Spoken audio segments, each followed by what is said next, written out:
우리는 세상을 도피할 수가 없습니다.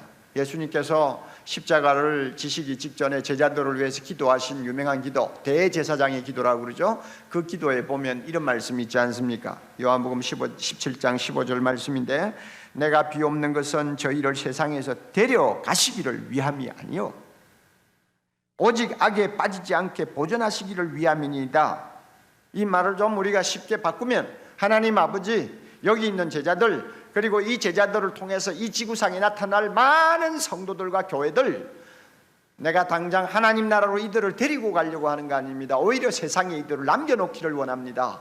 세상에 남아서 할 일이 있습니다. 단지 바라옵는 것은 악에 빠지지 않도록 보호해달라는 것입니다. 이 기도거든요. 그러니까 주님께서 세상에 교회를 남겨놨어요. 그러므로 우리가 세상을 등지고 도피하면 안 돼요. 마태복음 5장에 나오죠. 너희는 세상에 뭐라고요? 소금이라. 소금이 가야 될 곳이 빤하잖아요. 너희는 세상의 빛이라. 빛이 가야 될 곳 어디입니까? 어두움이 있는 데입니다. 그렇죠? 그러므로 우리가 도피하면 안 되고, 우리는 복음을 전하는 일과 국민으로서 사회적인 책임을 다하는 이 둘을 똑같이 가지고 세상을 살아야 합니다. 세상을 등지고 복음 못 전합니다. 세상과 담싸고 소금과 빛이 될 수 없습니다. 그러므로 정치가 중요해요. 나라가 중요해요. 사회 이슈가 우리에게는 굉장히 초미의 관심사가 될 수 있습니다. 이 사실을 우리가 가지고 현실 인식을 분명히 하자, 그 말이에요. 오늘 본문을 보면 아주 재밌는 말씀이 두 절 나옵니다. 2절 먼저 봅니다. 의인이 많아지면 백성이 뭐해요? 즐거워하고, 악인이 권세를 잡으면 백성이 탄식하느니라. 나라가 잘 되려면 의인이 많아져야 된단 말입니다. 의인이 안 많아지면 누가 많아집니까? 악인이 많아져요. 어느 쪽이 더 나라를 위해 좋은 일입니까? 우리가 행복하기 위해서, 우리가 나라에 대해서 참 만족하기 위해서는 의인이 큰 소리 치러 따라대야 돼요. 이게 오늘 우리에게 얼마나 중요한 말씀인지 몰라요. 또 하나는 4절, 왕은 공의로 나라를 경고케 하나 뇌물을 억지로 내게 하는 자는 나라를 멸망시키느니라. 통치자가 두 종류가 있잖아요. 하나는 정말로 나라를 위해서 다스리는 자, 그래서 공의를 펴고 의롭게 나라를 정치함으로써 모든 백성이 균등하게 행복을 누릴 수 있도록 책임지는 통치자가 있죠. 반면에 공직을 자기 개인의 사리사욕을 위해서 남용하는 자가 있죠. 그래서 뒷손으로 뇌물 받아 먹고 부정부패를 용인하고 이래가지고 결국은 나라를 못쓰게 만드는 통치자가 있잖아요. 오늘날 우리에게 필요한 건 뭡니까? 공의대로 정의대로 나라를 다스리는 통치자가 필요해요. 그래서 의인이 필요하고 통치자가 필요해요. 의인이에요. 그리고 정의로운 통치자예요. 우리 모두가 이 나라에서 참으로 큰 소리치면서 살기 위해서는 이 두 가지는 빼놓을 수 없는 요소라는 것을 압니다. 그렇다면 오늘 이 본문 가지고 세 가지를 간단하게 정리를 좀 해봅시다. 첫째로, 우리는 의인을 많이 만들어야 합니다. 의인을 많이 이 땅에서 만들어야 돼요. 누가 의인입니까? 하나님을 두려워하고 양심적으로 살려고 하는 사람이 의인입니다. 잠언서의 의인은 이렇게 넓은 의미로 우리가 받아들입니다. 물론 우리는 좁은 의미로 의인이 누구냐 하면 예수 믿고 중생받은 사람입니다. 그러나 좀 더 폭을 넓혀서 의인이 누구냐? 중생받지 못했다 할지라도 기독교의 영향을 받아서 기독교적인 가치관을 가지고 세상에서 살려고 노력하는 사람 다 의인이에요. 의인 바운다리에 다 들어가는 사람들입니다. 이런 사람들을 우리는 많이 만들어야 됩니다.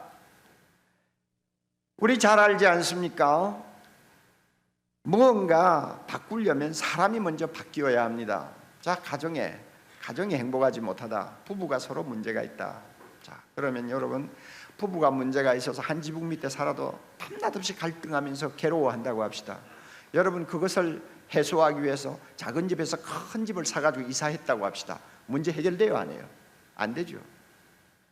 부부가 둘이서 금요일 저녁마다 팔짱 끼고 마치 아주 고급 레스토랑에 가가지고 외식을 하고 들어왔다고 해서 부부의 문제가 해결됩니까? 안 되죠. 부부 문제 해결되려면 남편이 변하든지 아내가 변하든지 둘이 다 변하든지 사람이 바뀌어야 돼요. 기본 아니에요, 기본. 나라도 마찬가지예요. 나라가 바로 되려면 사람이 바뀌어야 돼요. 어떤 사람으로 바뀌어야 되느냐? 의인으로 바뀌어야 돼요. 그러므로 의인을 많이 만들어야 되는데, 의인을 만드는 길은 단 하나입니다. 전도하는 거예요. 복음을 전해서 많은 사람에게 그리스도를 만나게 하는 것입니다. 예수 만나면 사람이 바뀝니다. 할렐루야. 다 죽어가는 소리로 대답하고 있는 거죠. 자, 예수님 만나면 사람이 바뀝니다. 할렐루야. 네. 그 심령이 새로운 피조물이 되고 하나님을 경외하는 사람으로 바뀝니다. 기능을 잃었던 양심이 다시 살아납니다. 예수 믿고 나면 항상 하나님의 말씀대로 순종하려는 거룩한 사람이 됩니다. 이웃을 사랑하는 사람이 됩니다. 주님의 뜻에 복종하려는 사람이 됩니다. 이것이 의인 아니요, 예수 믿고 변화되는 의인의 모습 아닙니까? 이런 사람들이 많아질수록 나라는 바로 되는 거예요.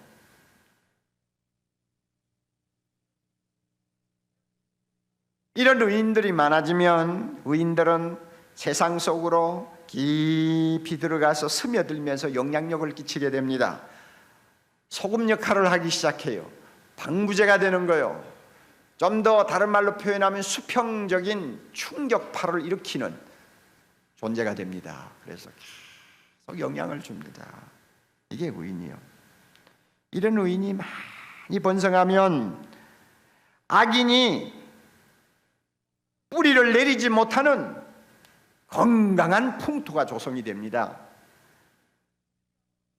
뿌리가 번성하기 힘든 독특한 환경이 조성됩니다. 이럴 때 나라가 잘 되는 거예요.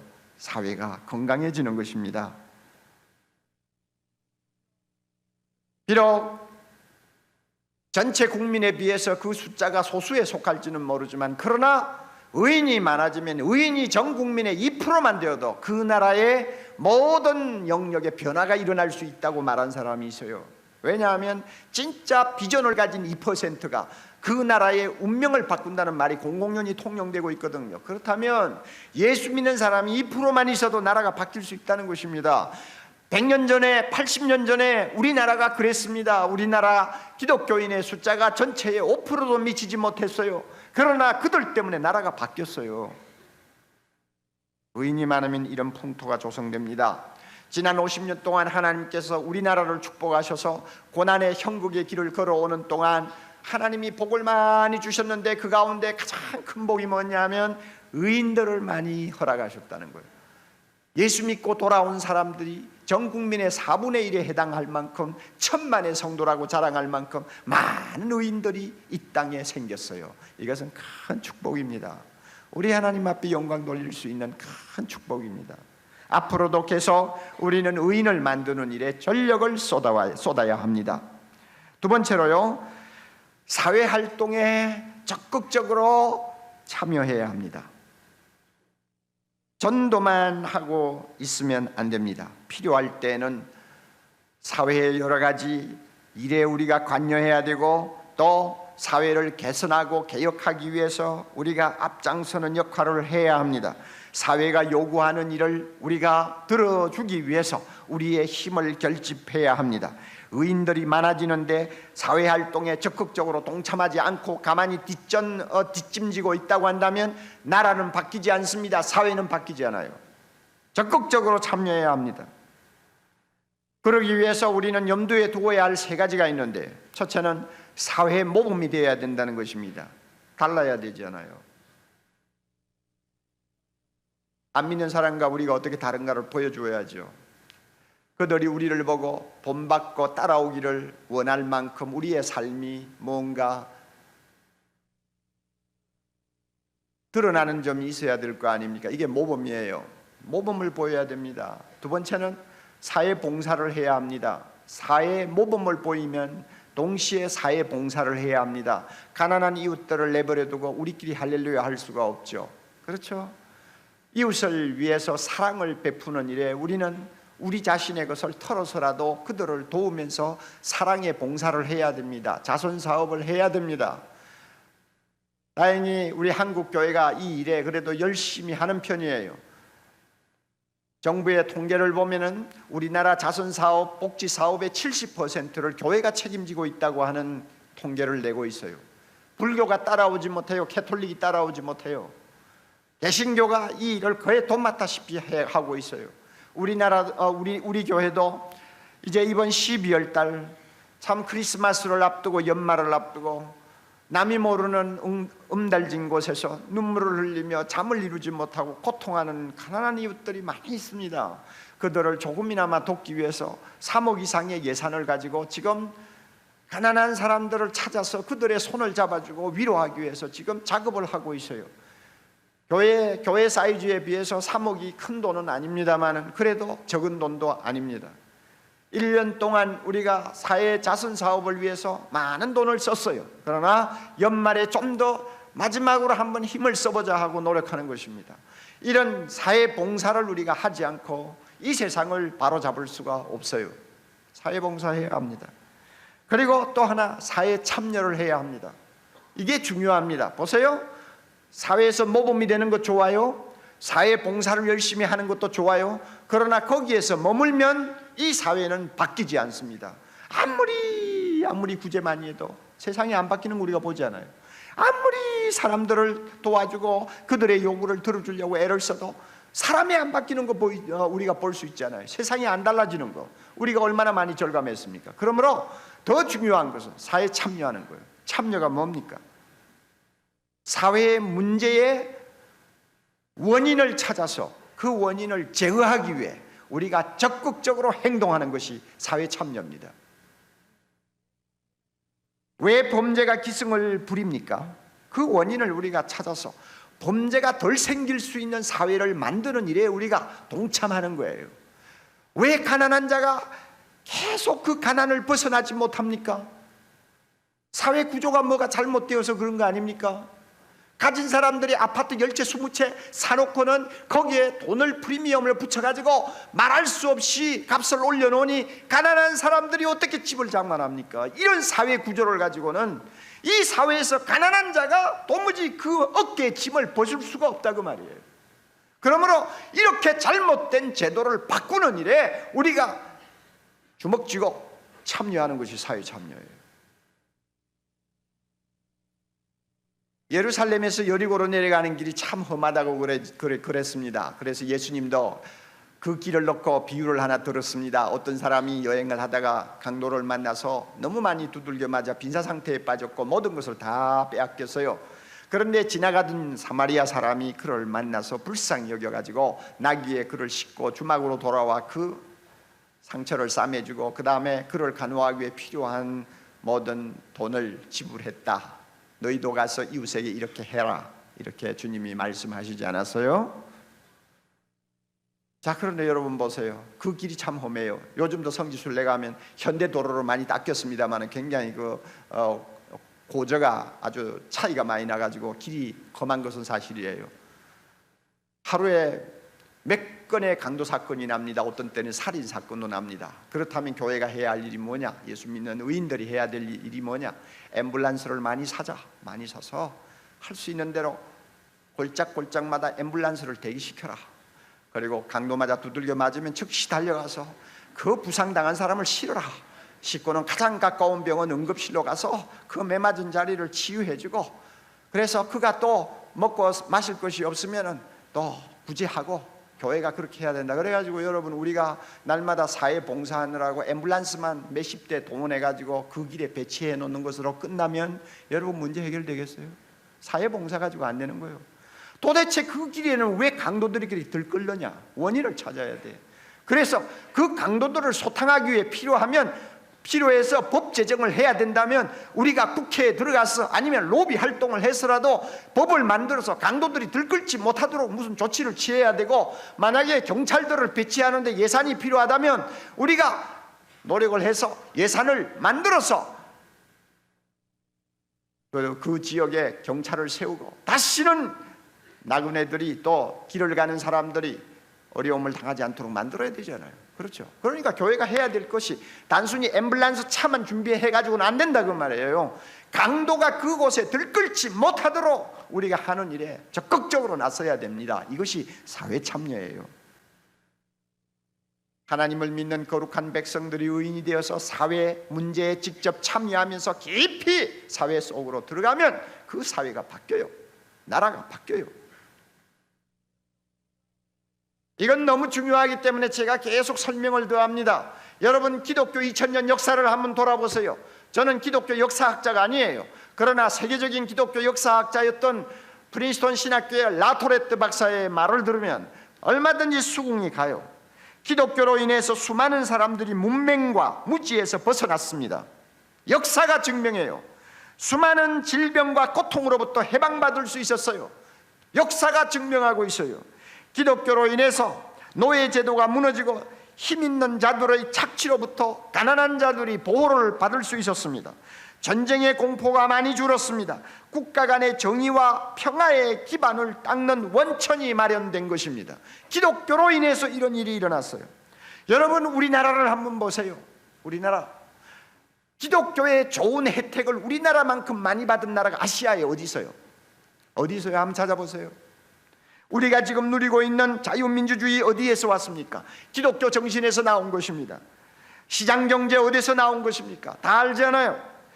평등한 교육 기회를 우리가 누린다는 것, 또 여성으로서의 권리를 주장할 수 있는 여권 신장이 우리에게 가능했던 것, 행복 추구의 권리를 우리가 누리고 있는 것, 우상과 미신에서 해방되는 것, 사회복지의 개선 등등 이 모든 혜택을 오늘날 우리가 이 좁은 땅에서 짧은 역사 안에서 누리고 있는데 이게 다 어디서 왔느냐 그 말이에요. 기독교 정신에서 왔죠. 우리나라를 위해서 선교한 선교사들이 이 땅에 뿌려놓은 기독교의 씨앗이 열매를 맺음으로 이런 기독교적인 사고와 가치관을 가지고 사회를 개혁하고 정치를 개혁한 결과 오늘 이와 같은 나라가 된 거 아닙니까? 오늘날 한국교회에 문제가 있다면 과거에 비해서 의인의 숫자는 엄청나게 많아졌는데 사회에 끼치는 영향은 점점 왜소해진다는 것입니다. 이게 오늘날 우리들의 고민이에요. 원인이 어디 있는지 우리가 깊이 고민해야 돼요. 왜 예수 믿는 사람은 이렇게 많은데 범죄는 더 늘어나는가? 왜 사람들은 더 흉폭해지는가? 왜 성범죄는 문란해지는가? 왜 정치인들은 저렇게 거짓말만 하는지? 왜 경제는 투명하지 않는지? 왜 가진 자들이 행복하면서 가난한 자들이 고통하게 만드는지?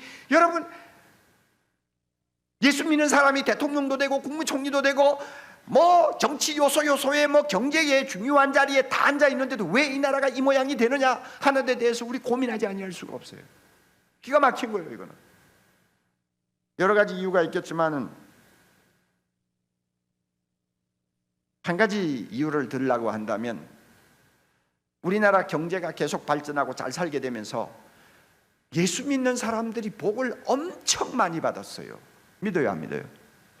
안 믿어요? 예수 믿는 사람이 복을 많이 받았어요. 그래서 이 나라가 근대화되면서 경제적인 혜택을 예수 믿는 사람들이 많이 누리게 되었습니다. 그런 사람들이 교회 안에 많이 또 들어옴으로써 교회 안에는 경제적인 부를 누리는 사람들이 기득권을 행세하는 주류가 되었어요. 그러니까 이런 사람들은 변화를 싫어합니다. 사회개혁에 별로 관심이 없어요. 자기 배가 부르니까. 뭐 정치가 좀 잘못돼도 뭐 단식하지 않아요. 자기가 편하니까. 그리고 좀 잘못된 것이 있어도 불의가 있어도 자기에게 유익이 된다고 하면 눈 감아버립니다. 이게 기득권층이에요. 이런 사람들이 교회 안에 줄을 이루고 있어요. 그러니까 의인의 수는 많아졌는데 이 사회 구석구석에 어떤 변화를 끼치지 못하는 거예요. 우리가 이런 문제 놓고 고민해야 됩니다. 앞으로 정말 고민해야 됩니다. 이것은 결코 바람직한 현상이 아니기 때문입니다. 사랑하는 형제자매 여러분, 우리는 사회 봉사도 중요하지만 전도도 중요하지만 또 하나 중요한 거 있습니다. 사회 참여입니다. 우리가 소극적으로 행동하면 안 됩니다. 변두리에서 돌면 안 됩니다. 우리는 이 사회를 하나님 나라로 바꾸기 위해서 필요한 일이라면 우리 모두가 적극적으로 참여해서 모든 악이 뿌리를 내리지 못하도록 하는 일에 우리 모두가 힘을 결집해야 합니다. 이것이 사회 참여예요. 끝으로 좋은 통치자를 우리는 세울 수 있어야 합니다. 왕은 공의로 나라를 경고케 한다고 그랬죠. 공의롭게 나라를 다스릴 줄 아는 지도자를 세운다는 것, 이것이 얼마나 우리의 행복과 우리의 미래를 위해서 생명처럼 소중한 것인지 모릅니다. 과거의 왕정시대는 우리가 통치자를 선택할 수가 없었어요. 그러나 오늘날 자유민주주의 시대에는 우리가 원하는 통치자를 우리가 세울 수 있는 제도가 되어 있습니다. 그러므로 우리가 어떤 사람을 세우느냐 하는 것은 우리의 운명을 우리 손으로 결정하는 것이나 다름이 없습니다. 이런 일에 무관심한 사람, 국민이 될 자격이 없어요. 정치란 좁은 의미로 다스리는 과학이라는 말이 있습니다. 그러나 넓은 의미로 정치라는 것은 함께 살아가는 기술이라고 할 수 있습니다. 함께 살아가는 기술이에요. 우리가 더불어 살아갈 수 있는 사회, 누구든지 인간답게 살아갈 수 있는 사회를 만드는 데 있어서 정말 중요한 것 하나 있다면 통치자입니다. 어떤 지도자가 그 나라를 다스리느냐에 따라서 함께 더불어 살 수 있는 나라가 되는가 하면 도무지 함께 살 수 없는 지옥과 같은 나라가 될 수가 있는 것입니다. 통치자가 누구가 되느냐에 따라서 우리가 인간답게 인간 대우를 받으면서 살 수 있는 나라가 되는가 하면 인간의 모습을 다 잃어버리고 짐승처럼 허둥이면서 사는 나라가 될 수 있습니다. 여러분, 지금까지 20세기에 들어와서 나라마다 우리가 통치자를 잘 만난 나라, 잘못 만난 나라의 운명이 어떻게 갈렸는가를 우리가 얼마든지 볼 수 있잖아요. 너무나 중요한 일입니다. 위대한 종교개혁자 칼빈이 말한 것은 저는 진리라고 생각합니다. 그는 이렇게 말했어요. 사회에서 정부가 하는 일은 땅과 물과 태양과 공기가 하는 것 못지않게 중요하다. 정부와 통치자는 인간이 짐승처럼 되는 것을 막아준다. 정부와 통치자는 인간성의 보존을 위해서 필요 불가결한 요소가 된다. 그러므로 정치를 거부하는 것은 인간성을 거부하는 것이요 인간성을 박탈하는 것과 마찬가지다. 대통령과 같은 공직은 모든 소명 가운데서 가장 성스럽고 명예스러운 것이다. 목사가 성직이라고 하는 것처럼 대통령직도 성직이라고 할 정도로 칼빈은 말을 하고 있어요. 왜? 그 나라의 운명을 좌우하는 너무나 중요한 자리거든요.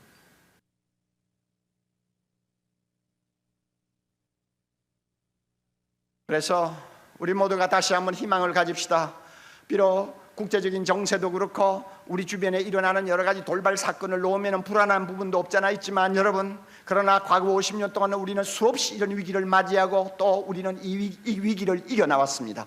예수 믿고 하나님 앞에 무릎을 꿇고 밤이고 낮이고 기도하는 성도의 기도를 오늘도 하나님은 듣고 계심을 믿습니다. 이 기도 때문에 지난 수십 년 동안 이 나라를 위기에서 건져주신 분이 바로 하나님이십니다. 그러므로 이번 기회도 하나님이 은혜 주실 줄 믿습니다. 좋은 지도자 세우도록 성도들을 모두 감동시킬 줄 믿습니다. 그리고 이 나라에 산적해 있는 모든 문제들을 하나하나 슬기롭게 풀어가면서 우리 모두가 21세기의 세계를 위해서 큰 몫을 감당하고 세계 복음화를 위해서 하나님의 손에 강하게 쓰임받는 민족이 될 수 있고 교회가 될 수 있도록 축복해 주실 줄 믿습니다.